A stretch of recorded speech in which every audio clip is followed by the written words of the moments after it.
नमस्कार. सातारा आवाजच्या बातमीपत्रात मी गुरुनाथ तुमचं मनापासून स्वागत करतो. सातारा जिल्हाधिकारी कार्यालय परिसरामध्ये असलेल्या ध्वजस्तंभावर चढून आज एका युवकानं आंदोलन केलं.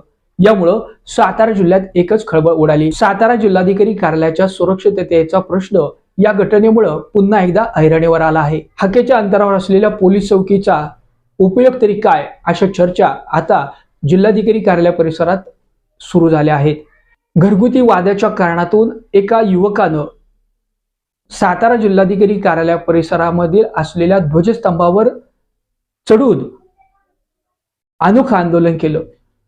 प्रशासकीय यंत्रणेला ही माहिती मिळाल्यानंतर त्यांनी तात्काळ या संदर्भात उपाययोजना केल्या.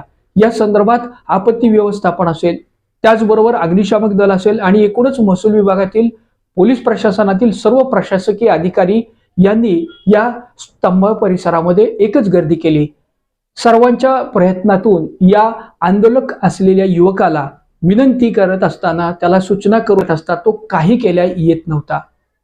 सुमारे 2 तास चाललेल्या या अथक प्रयत्नानंतर अखेर तो युवक खाली यायला तयार झाला.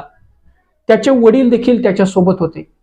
एकूणच नेमकं या पद्धतीने त्यानं हे कृत्य का केलं असावं, याबाबत आता खरं तर पोलीस तपासानंतर या बाबी समोर येणार आहेत.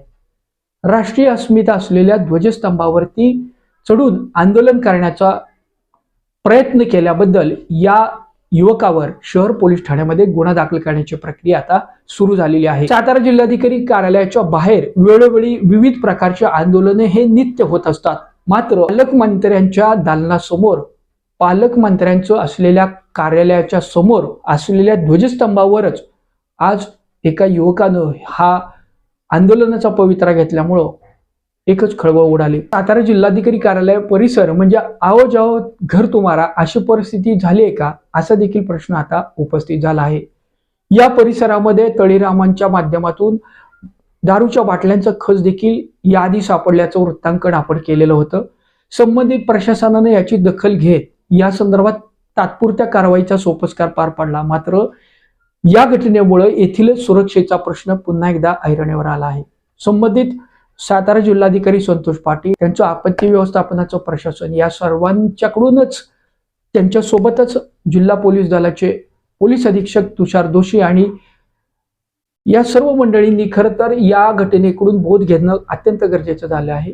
जिल्हाधिकारी कार्यालयाच्या सुरक्षिततेच्या संदर्भात सर्व त्या खबरदारीच्या उपाययोजना करणं ही काळाची गरज बनली आहे का, असा देखील प्रश्न या घटनेमुळे अधोरेखित होता.